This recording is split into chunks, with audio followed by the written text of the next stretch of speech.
नमस्कार मित्रांनो, मुंबई उच्च न्यायालय खंडपीठ औरंगाबाद यांच्यामार्फत स्वयंपाकी या पदासाठी एक नवी जाहिरात करण्यात आली आहे. यामध्ये मित्रांनो तुम्हाला फक्त 4थी पास शिक्षण झालं असेल तर तुम्ही ह्या पदासाठी हा अर्ज करू शकतात. त्यासाठी 52,400 दरम्यानचा पगार देखील तुम्हाला मिळणार आहे. त्यासाठी मित्रांनो हा फॉर्म तुम्ही ऑफलाईन स्वरूपाचा फॉर्म देखील भरायचा आहे. ह्या व्हिडिओमध्ये आपण संपूर्ण जी जाहिरात आहे आणि हा फॉर्म तुम्ही कशा पद्धतीने भरा जातो हे आजच्या व्हिडिओमध्ये पाहणार आहोत. व्हिडिओ शेवटपर्यंत नक्की पहा. व्हिडिओ आवडल्यास व्हिडिओला लाईक करा. चॅनलवरती पहिल्यांदा चॅनलला सबस्क्राईब करून घ्या, नक्की दाबा. हा चढा सुरू करूया. ओके, तर मित्रांनो एक नवी जाहिरात प्रसिद्ध करण्यात आहे. त्यामध्ये मुंबई उच्च न्यायालय खंडपीठ औरंगाबाद यांच्यामार्फत एक नवी जाहिरात असणार आहे. त्यामध्ये जर बोलले तर मुंबई उच्च न्यायालय खंडपीठ औरंगाबाद अस्थापने स्वयंपाकी या पदासाठी तुम्हाला 17 जागांसाठी निवड यादी सुद्धा तुम्हाला असणार आहे. त्यासाठी वेतन जर बोलले तर S3 मध्ये वेतन असणार आहे. 16,600 ते 52,400 दरम्यानचा पगार तुम्हाला असणार आहे. आता यासाठी मित्रांनो पदाचं नाव बघितलं तर स्वयंपाकी पोस्ट असणार आहेत. एकूण रिक्त पदे तुम्ही पाहू शकता 18 जागा असणार आहेत. 4% दिव्यांगासाठी एकूण 1 जागा असणार आहेत. निवड यादी 17 असणार आहेत. वेटिंग लिस्टसाठी 4 जणांसाठी तुम्हाला पदभरती असणार आहे. त्यासाठी बदल टीप आहे, दिव्यांगासाठी राखीव असलेली मुंबई उच्च न्यायालय मार्गदर्शक तत्वे तयार केलेल्या भविष्यात भरण्यात येणार आहे अशा स्वरूपात तुम्हाला पदभरती असणार.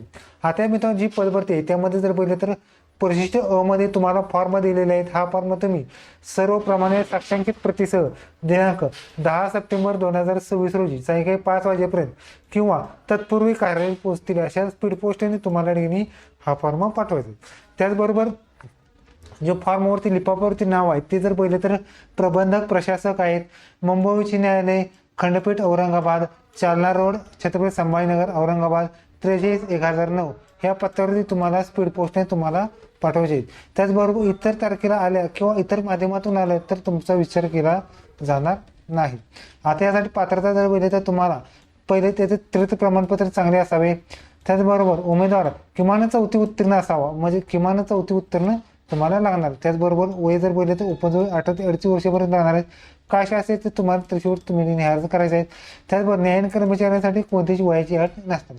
त्याचबरोबर उमेदवारास मराठी हिंदी वाचता लिहिता बोलता येणे आवश्यक राहणार. त्याचबरोबर मान्यताप्राप्त विद्यापीठ किंवा संस्थेतून जे आहेत त्या स्वयंपाकी प्रमाणपत्र अनुभव लागणार, म्हणजे जी कुकिंगचा वगैरे अनुभव लागणार. त्याचबरोबर सर्व प्रकारचे शाकाहारी आणि मांसाहारी खाद्यपदार्थ बनवणे येणारे विद्यार्थी या ठिकाणी पात्र असतात.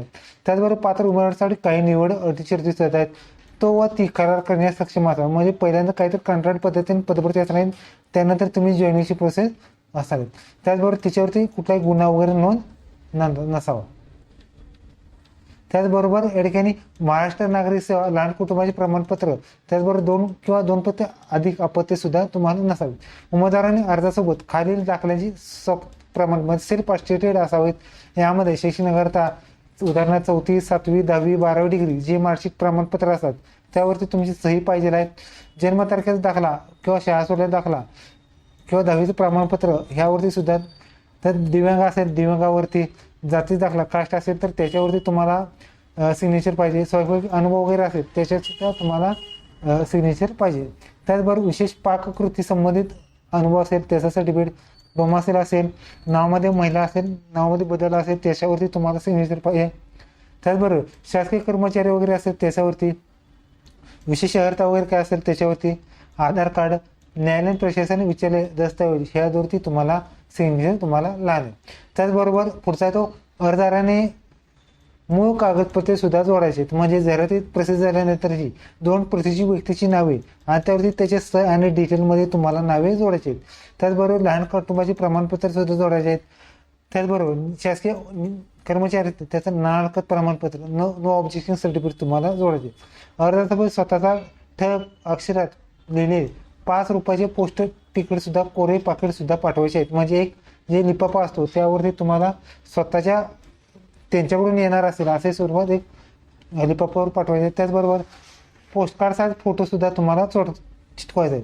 त्याचबरोबर उमेदवारांनी त्या बनवत असलेल्या खाद्य पदार्थाची यादीसुद्धा तुम्हाला जोडायची आहे.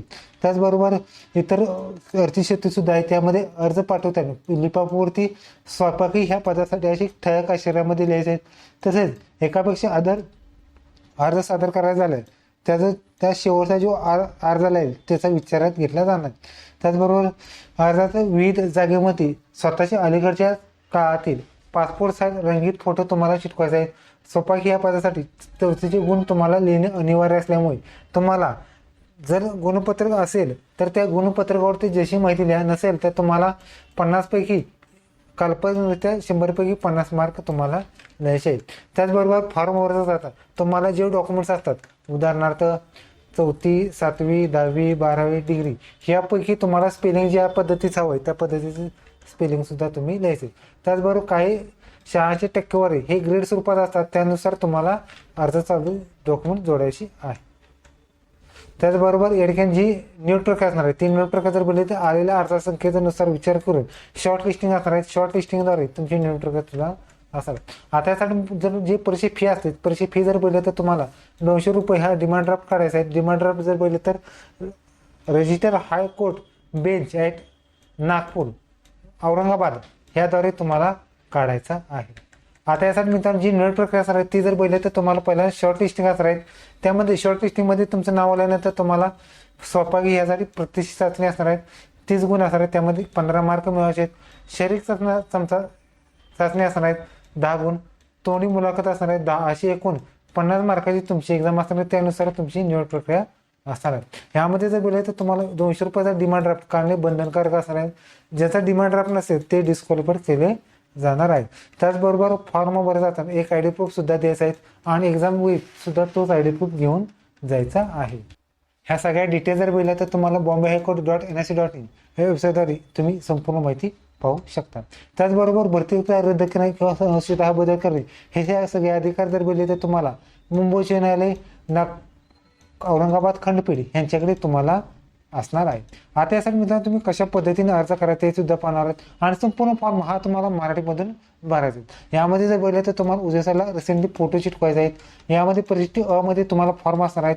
यामध्ये संपूर्ण फॉर्ममध्ये तुम्हाला अर्नावर संपूर्ण नाव, अर्नाव स्वरूपात तुमचं नाव जे आहे ते संपूर्ण तुमचं नाव लिहायचं आहे. पत्राचा पिनकोड सहित पत्ता, गल्ली वगैरे, तालुका, जिल्हा सगळं लिहायचं आहे. कायमस्वरूपी पत्ता असेल तो सुद्धा तुम्हाला लिहायचा आहे. त्याचबरोबर मोबाईल नंबर आणि मेल आय डी हे दोन कंपल्सरी लिहा, त्याद्वारे तुम्हाला रिप्लाय वगैरे ऑनलाईन प्रोसेसमध्ये येणार. त्याचबरोबर जेंडर मेल फिमेल काय असेल ते लिहा. जन्मतारीख व ठिकाण लिहायचं आहे. ज्या दिवशी अर्ज सादर करणार त्या दिवशी वय किती झाले ते सुद्धा तुम्हाला लिहायचं आहे. त्याचबरोबर वत, मॅरिड वगैरे काय असेल येस किंवा नो करा. हात मुलांची संख्या काय असेल ते लिहायची आहे. त्याचबरोबर 28/3/2005 रोजी जन्मल्यानंतर किती मुलांची संख्या आहे असे ते लिहा, नसेल तर डॅश मारू शकता. अर्जदार हा शासकीय कर्मचारी आहे हे सिलेक्ट करा. असल्यास कोणत्या कार्यालयात जॉब वगैरे करत असेल ते लिहा. त्याचबरोबर कार्यालयाचे नाव लिहायचे आहेत. धारण केलेले पद लिहायचे आहेत. नियुक्तीची दिनांक, अर्ज सादर करताना नागरिकत्व प्रमाणपत्र दिले आहे का ते सिलेक्ट करायचे. त्याचबरोबर डोमेसाईल हे सिलेक्ट करा. अर्जदार हा मराठीचा रहिवासी आहे का हे सिलेक्ट करा. धर्मजात कोणते ते लिहा. जाती प्रवर्ग लिहा. दिव्यांग आहेत का तरी असेल येस लिहा. त्याचबरोबर शैक्षणिक अर्हतेमध्ये अनुक्रमांकामध्ये तुमचा 1, 2, 3 आकडा टाका. शैक्षणिक अर्हतेमध्ये 4वी 10वी 7वी 12वी डिग्री PG काय असेल ते लिहा. युनिव्हर्सिटी बोर्ड किंवा स्टेट बोर्ड स्कूलचं नाव टाका. उत्तीर्ण वर्ष, एकूण गुण, प्राप्त गुण टक्केवर तुम्हाला लिहायची आहे. त्याचबरोबर शैक्षणिक पदासाठी अनुभव महत्त्वाचा असणार आहे. त्यामध्ये कोणते अनुभव असेल त्याचा सिरियल नंबर टाका. कोणत्या ठिकाणी काम केलं ते, कधीपासून कधीपर्यंत काम केलं, एकूण महिना दिवस तुम्हाला लिहायचं. त्याचबरोबर इतर शैक्षणिक अर्थ असेल ते लिहायचं आहे. ज्ञात भाषा मराठी, हिंदी, इंग्लिश काय असेल त्या. अप्रवृत्ती कुठला गुन्हा वगैरे काय नोंद असेल येस किंवा नो करायचे तशी माहिती लिहायची आहे. उदाहरण कुठला न्यायालयीन कार्यविषयी दोषी ठरवले असता येस किंवा नो तुम्हाला करायचे आहे. त्याचबरोबर आपल्यावरती शिस्त भंगाची काही कार्यवाही झाली आहे काही हे सुद्धा तुम्हाला येस किंवा नो करायची आहे. अशा स्वरूपात तुम्हाला संपूर्ण फॉर्म भरायचा आहे. त्याचबरोबर यामध्ये तुम्हाला दिनांक टाका, ठिकाण टाका आणि स्वाक्षरी नाव तुम्हाला द्यायचे. आता मित्रांनो ह्या सिक्वेन्स प्रमाणे तुम्ही कोणत्या पदासाठी जागा जोडल्या आहेत, म्हणजे जे डॉक्युमेंट जोडले आहेत, म्हणजे अर्ज झाला, 4वी मार्कशीट, 7वी मार्कशीट, 10वी marksheet, degree PG marksheet, diploma marksheet असेल, कास्ट असेल, आधार कार्ड, डोम असेल, नागरिकत्व प्रमाणपत्र, नावामध्ये बदल वगैरे जे डॉक्युमेंट सिरियल प्रमाणे जोडले असेल त्याचा सिक्वेन्स तुम्हाला जोडायचे. त्याचबरोबर परिशिष्ट ब मध्ये जर बोलले तर चरित्र प्रमाणपत्र असणार आहे ते सुद्धा तुम्हाला जोडायचे आहे. यामध्ये प्रमाणित करण्यात येते की श्री कुमार तुमचं नाव लिहायचं आहे, तुमच्या गावाचे नाव लिहायचं आहे, तालुका, जिल्हा वगैरे लिहायचं आहे. तुम्ही ह्या गावात किती वर्षापासून राहतात ते तुम्हाला लिहायचे.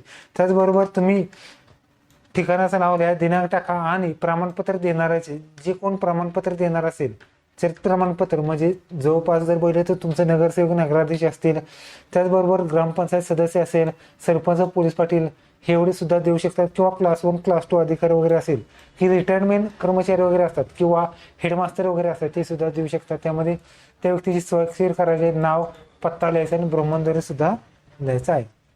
त्यात पुढचा तो नमुना मध्ये बदल प्रतिज्ञापत्र असणार आहे. त्यामध्ये मी श्री कुमार तुमचं नाव असणार आहे, श्री श्रीमती यांचा मुलगा मुलगी एक पती पत्नी काय असेल त्या वयवर्षी काय असेल ते लिहायचं आहे आणि ॲड्रेस तुमचा लिहायचा आहे. त्याचबरोबर तुमच्या पदाचं नाव लिहिलं आहे. तुम्ही आज रोजी तुम्हाला हयात मुलांना किती ना काय ते लिहा, असेल तर लिहा, नसेल तर 0 करा, असेल तर त्याची तारीख तुम्हाला टाकायची आहे. त्याचबरोबर दिनांक टाका, स्वाक्षरी तुम्हाला अशा सोपं नाव वगैरे स्वाक्षरी करायची आहे. ओके, तर तुम्ही अशा पद्धतीने तुम्ही बॉम्बे हायकोर्ट यांच्या मार्फत एक नवीन जाहिरातीचा फॉर्म बसू. आता व्हिडिओ लाईक करा, शेअर करा, कमेंट करा. धन्यवाद. जय हिंद, जय महाराष्ट्र.